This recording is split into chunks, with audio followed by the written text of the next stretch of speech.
cancer most likely to kill you before you turn 50 years old is the one that's least talked about at dinner tables, in doctors' offices, and on social media.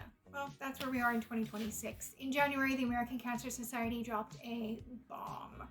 They've now come out and said that the number one cause of cancer death for people living in the United States is colon cancer, a disease most people associate with older generations and dodgy colonoscopy jokes.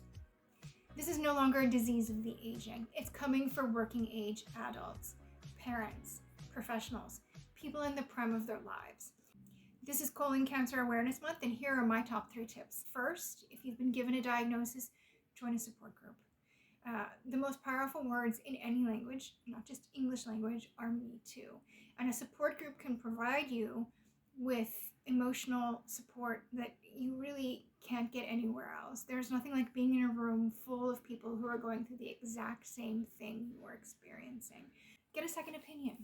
If you've gotten a diagnosis and they've given you a treatment plan, you can get a second opinion. It's not cheating. I know a lot of patients feel like, oh, I feel like I'm cheating. My GP or my primary doctor sent me this referral.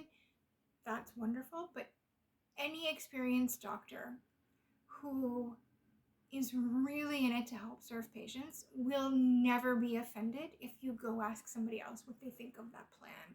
In fact, they prefer it, because this way, when you make the decision to move ahead with a certain treatment, you're as confident as you can be that you're picking the right plan for yourself. And lastly, the third point that I would suggest is to use tools. There's many tools out there that can help support you during your treatment plan and in survivorship. What you can use is a health passport, and this is part of my health passport series. This is the Colorectal Cancer Passport. It's currently the #1 new release on Amazon in the United States, and what a book like this does is it helps you log all of your critical information before you travel, so that if you end up feeling unwell for any reason related to cancer or not, the #1 illness in travelers is food poisoning or traveler's diarrhea.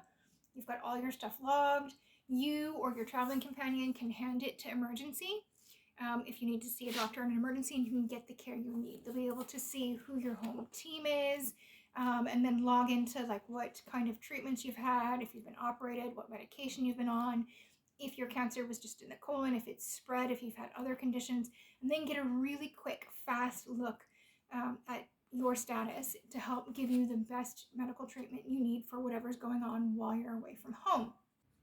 Follow along for more colon cancer awareness tips this month.